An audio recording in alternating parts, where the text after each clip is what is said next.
क्या America Israel versus Iran war के बीच में ईरान के अंदर जो भूकंप आया वो परमाणु टेस्ट भी हो सकता है? क्या ईरान ने वाकई में वो टेस्ट कर लिया, वो लाल रेखा को पार कर लिया जिसको लेकर ईरान को अमेरिका और इजराइल बर्बाद करने पर तुले हैं, जिसके चक्कर में खामनोई समेत 160 बच्चियों की जिंदगियां छीन ली गई? और क्या इजराइल अमेरिका वर्सेस ईरान की लड़ाई में परमाणु हथियारों का इस्तेमाल दोबारा हो सकता है? भगवान ना करे ऐसा, भगवान करे कि ये सारी खबरें पूरी तरह गलत हो। लेकिन आज जब ईरान के वीरान रेगिस्तानों के बीच धरती कांपी और रेक्टर स्केल पर सुई एक झटके पर जाकर रुकी, तो दुनिया के लिए केवल एक भूकंप की खबर हो सकती है, लेकिन तेल अवीव से लेकर वॉशिंगटन के वॉर रूम में एक खौफनाक सन्नाटा पसर गया। वहां सवाल यह नहीं था कि भूकंप क्यों आया, सवाल यह था कि क्या यह नॉर्मल था या जमीन के हजारों फीट नीचे किसी परमाणु धमाके की गूंज थी?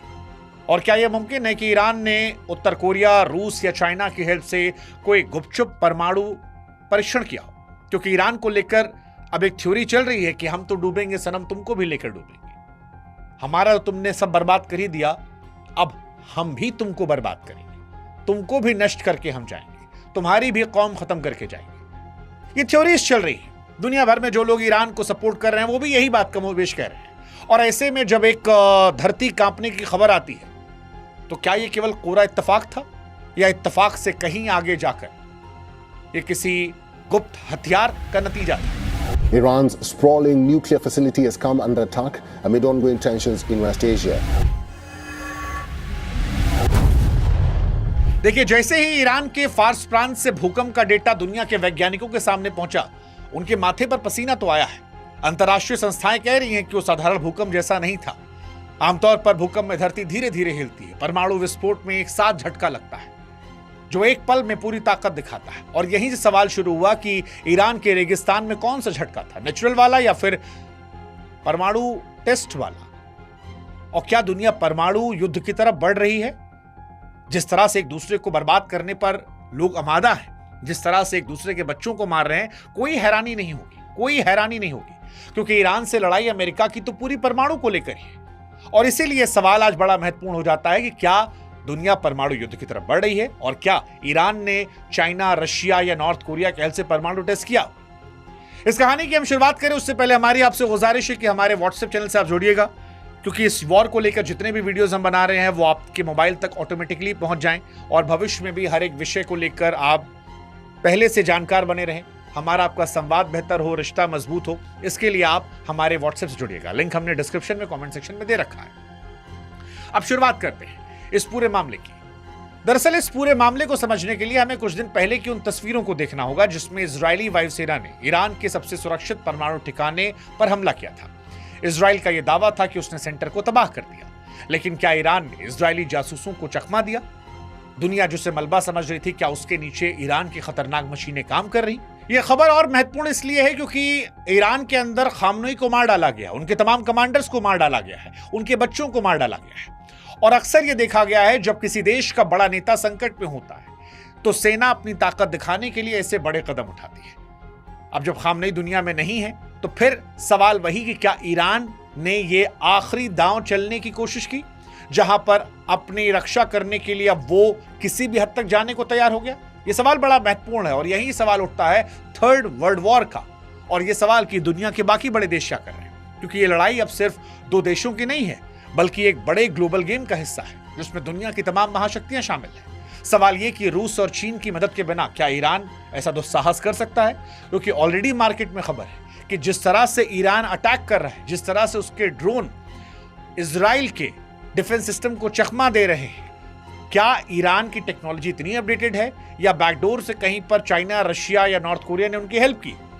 असल में यूक्रेन, ताइवान और ईरान ये तीनों दुनिया के अलग अलग कोने में अमेरिका की ताकत को बांटने की एक चाल भी हो सकती है, क्योंकि रूस चाहता है अमेरिका का ध्यान यूक्रेन से हट जाए, चीन चाहता है कि अमेरिका का ध्यान ताइवान से हट जाए, और यहीं पर रशिया और चाइना को क्या एक मौका मिलता है कि पीछे से अमेरिका की दादागिरी को वो चुपचाप खत्म कर दे। क्योंकि अगर ईरान परमाणु बम बनाने में सफल हो जाता है तो रूस और चीन को अपनी चाल चलने का पूरा मौका मिल जाएगा। और अगर ऐसा होता है तो दुनिया विश्व युद्ध की तरफ बढ़ती हुई नजर आएगी। अब अगर ईरान के पास बम है तो अमेरिका की सैन्य धमकियां अपनी धार खो देंगी। पश्चिमी देश भी इस डर में हैं कि अगर ईरान पर हमला किया तो रूस और चीन चुप नहीं बैठेंगे, जिससे पूरी दुनिया वॉर में घुस जाएगी और एक विनाशकारी युद्ध की शुरुआत हो जाएगी। ये सारी बातें सब जानते हैं। हालांकि इन वॉर के बीच में भारत और भारतीयों की जेब पर भी संकट आने वाला साहब, क्योंकि ये धमाका और ये मौत, हत्याएं, युद्ध अगर आप मजा लेकर देख रहे हैं तो ये मजा आपके लिए सजा बनने वाला है, क्योंकि ये ईरान का युद्ध आपके घर में भी पहुंचने वाला है। हाँ जी, ईरान के युद्ध के चलते कच्चे तेल की कीमतें जो हैं वो बढ़ रही हैं। दुनिया का बहुत सारा तेल जिस समुद्री रास्ते यानी होर्मुज की जलसंधि से गुजरता है उस पर ईरान का दबदबा है। ईरान कह रहा है कोई शिप निकलेगी तो दाग देंगे। ईरान परमाणु ताकत के दम पर उस रास्ते को अगर बंद करता है तो पेट्रोल की कीमतें जो हैं वो 7वें आसमान पर पहुंच जाएंगी और भारत के लिए चिंता है। वैसे भी तेल की कीमतें बढ़ने वाली है। इसके अलावा ईरान में हजारों भारतीय नागरिक रहते हैं, जिसमें छात्र, डॉक्टर, व्यापारी शामिल हैं, जिनके परिवार टीवी से चिपके हैं। सवाल यह है कि अब उनका भी क्या होगा, भारत क्या करेगा? ये सारे सवाल बड़े महत्वपूर्ण हैं। लेकिन इन सारे सवालों के बीच में फिर लौटते हैं उस कहानी पर कि क्या परमाणु टेस्ट किया गया, क्योंकि इतने सारे सस्पेंस हैं, इनके बीच में नजर डालनी होगी परमाणु टेस्ट को लेकर। तो देखिए, भूकंप पर नजर रखने वाली अंतर्राष्ट्रीय संस्थाएं फिलहाल इस झटके को नेचुरल बता रही है, क्योंकि यह जमीन के 10 किलोमीटर नीचे आया है। ईरान में ऐसे भूकंप, ये एक्सपर्ट्स कह रहे हैं कि हैरानी उन्हें नहीं हो रही है। एक्सपर्ट्स ये भी कह रहे हैं कि कोई रेडिएशन या परमाणु विस्फोट के पक्के निशान नहीं मिले हैं और परमाणु परीक्षण की सारी बातें सोशल मीडिया की अफवाहों तक सीमित हैं। ये एक्सपर्ट्स कह रहे हैं। अंतर्राष्ट्रीय परमाणु एजेंसी ने भी साफ किया कि इससे पहले जो इजराइल ने हमला किया था उसमें बाहरी इमारतों को नुकसान पहुंचा था। अभी भी ईरान का परमाणु प्लांट सुरक्षित है। तो क्या ऐसा हो सकता है कि जो झटका मिला भूकंप का वो परमाणु बम ना हो, दुनिया को डराने के लिए किया गया एक दिमागी युद्ध हो? देखिए, ईरान शायद इजराइल और अमेरिका की नफ्स टटोल रहा है। वो देखना चाहता है कि खामनोई की मौत की खबरों के बीच में दुनिया का रिएक्शन क्या होगा, और ऐसा हो सकता है कि डराने की कोशिश भी हो। पाकिस्तान ने भी ये पैतरा हिंदुस्तान के खिलाफ कई बार आजमाया, क्योंकि जो युद्ध हार रहा होता है वो अक्सर कहता है कि हम ऐसा वार चलेंगे कि सब खत्म हो जाएगा। पाकिस्तान बार बार कह रहा था हम परमाणु बम यूज करेंगे, परमाणु बम यूज करेंगे। तो क्या ईरान ने भी इजराइल और अमेरिका को डराने के लिए ये फॉर्मूला दे दिया हो कि बिना टेस्ट किए या एक फेक टेस्ट किए भूकंप लाकर मैसेज दे दिया हो? ये बड़ा इंपॉर्टेंट हो जाता है। आखिर में सवाल वही है कि क्या भूकंप कुदरत का खेल था या महाविनाश की तैयारी? अगली कुछ रातें लंबी होने वाली, क्योंकि जासूसी सैटेलाइट की नजरें ईरान के रेगिस्तान पर जमी है। हवा में यूरेनियम के बारीक कणों की तलाश है। अगर कल सुबह हवा में जहर मिला तो समझिए कि दुनिया बदल सकती है और हम विनाश की दहलीज पर हो सकते हैं। अगर ईरान परमाणु शक्ति संपन्न होता है तो खामनेई और अपने बच्चों की मौत का बदला वो ले सकता है और फिर इतिहास का रुख बदल जाएगा। हालांकि अब तक डरने वाली बात नहीं आई है। अब तक एक्सपर्ट्स की बातें समझें, अब तक जितनी सुरक्षा एजेंसियां उनकी बातें समझें, वो यही कह रहे हैं कि ईरान डराने के लिए ऐसा कर रहा है।